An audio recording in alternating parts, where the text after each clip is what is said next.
Em 1762, uma família de banqueiros fundou em Londres uma instituição que se tornaria sinônimo de discrição e solidez no mercado financeiro britânico. O Barings Bank financiou governos, guerras e a compra de território que dobrou de tamanho os Estados Unidos no século XIX. Emprestou dinheiro para a coroa britânica, sobreviveu a 2 guerras mundiais e a praticamente todas as crises financeiras que atravessaram a City de Londres em 230 anos de história. Era, pelos padrões do mercado, um banco velho demais e importante demais para quebrar. Em 1989, o banco enviou para Singapura um funcionário jovem, ambicioso e sem formação universitária tradicional em finanças, chamado Nick Leeson, para ajudar a organizar a parte operacional de uma nova mesa de derivativos na Ásia. Ninguém imaginava naquele momento que aquele escritório recém-aberto guardava o germe do fim de um império bancário com mais de 2 séculos. Um duque britânico séculos antes teria dito que existiam 6 grandes potências na Europa: Inglaterra, França, Prússia, Áustria, Rússia e a Casa Barings. Era esse o peso simbólico da marca, um banco tratado, no imaginário financeiro britânico, quase como uma instituição de Estado. Leeson subiu rápido. Em pouco tempo, virou responsável tanto pela negociação de contratos futuros quanto pela liquidação e contabilidade das próprias operações. Uma combinação de funções que qualquer manual de controle interno trataria como bandeira vermelha imediata, porque colocava a mesma pessoa negociando e checando os próprios números. Mas os resultados que Leeson reportava para Londres eram excelentes. Ano após ano, ele aparecia como um dos operadores mais lucrativos do banco inteiro, responsável por uma fatia desproporcional do lucro total do grupo. A matriz em Londres, encantada com os números, pedia mais capital para ele operar e fazia poucas perguntas sobre como exatamente aquele resultado era construído. Bônus generosos, elogios públicos e autonomia cada vez maior formaram um ciclo que reforçava a confiança cega no jovem trader. Quanto melhor pareciam os resultados, menos gente questionava o processo por trás deles. Dentro do pregão de Singapura, Leeson tinha a reputação de operador agressivo e carismático, do tipo que gritava ordens no meio do pregão a céu aberto e comemorava alto quando fechava a posição vencedora. Colegas o descreviam como o funcionário mais importante da filial asiática, o homem que sozinho sustentava boa parte do resultado da região inteira, o que só aumentava a relutância de qualquer superior em questionar seus métodos. A verdade, escondida atrás dos relatórios bonitos, era diferente. Leeson tinha aberto uma conta interna de erros, um mecanismo comum em mesas de operação para registrar falhas operacionais pequenas antes de corrigi-las. O número dessa conta viraria, anos depois, símbolo do colapso 88888. Em vez de usar a conta só para pequenos erros administrativos, Leeson começou a jogar ali as perdas reais das suas apostas mal sucedidas em contratos futuros do índice japonês. Uma operação que devia dar lucro pequeno e previsível virava silenciosamente um buraco cada vez maior.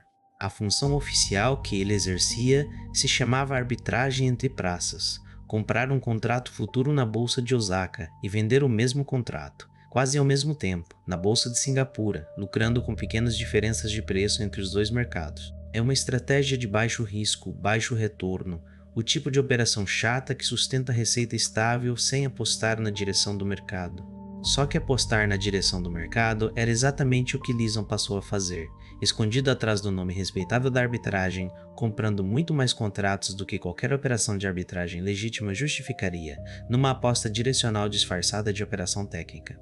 Para tentar recuperar o prejuízo escondido, Leeson não reduzia a exposição, dobrava. Apostava mais alto, mais alavancado, na expectativa de que uma virada de mercado cobrisse tudo de uma vez e ninguém em Londres precisasse saber que a conta secreta um dia existiu. Era o comportamento clássico do jogador tentando se recuperar. Quanto maior o buraco, maior a aposta seguinte, numa espiral que só piora. Para sustentar as posições cada vez maiores, Leeson pedia remessas regulares de dinheiro para Londres, justificando os valores como necessários para cobrir chamadas de margem de clientes importantes, uma explicação plausível o suficiente para passar sem grandes questionamentos, já que a matriz não tinha visibilidade direta e detalhada sobre as posições reais mantidas em Singapura. Cada remessa aprovada alimentava ainda mais a operação escondida, numa cadeia de confiança que ia ficando mais frágil a cada semana sem que ninguém em Londres percebesse. O golpe final veio de onde ninguém no mercado financeiro conseguia prever ou controlar. Em janeiro de 1995, um terremoto atingiu a cidade japonesa de Kobe, matando milhares de pessoas e derrubando o mercado acionário japonês em queda livre. Lison tinha apostado pesado que o índice Nikkei ficaria estável. Em vez disso, despencou, e a posição que ele mantinha alavancada e escondida havia anos começou a sangrar a uma velocidade impossível de disfarçar por muito mais tempo.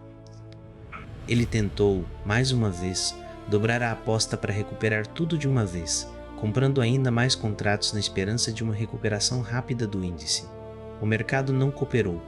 Em poucas semanas, as perdas acumuladas na conta secreta chegaram a mais de 800 milhões de libras, mais capital do que o banco inteiro possuía disponível para cobrir.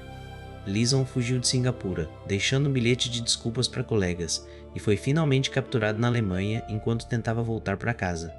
O Barings Bank, fundado em 1762, foi declarado insolvente e vendido para um banco holandês pelo valor simbólico de uma libra. O comprador assumia também, junto com a marca, o buraco financeiro inteiro deixado por trás. Nos dias seguintes ao colapso, o Banco da Inglaterra chegou a reunir os principais bancos do país num fim de semana de negociações emergenciais, tentando organizar um resgate coletivo que salvasse a instituição.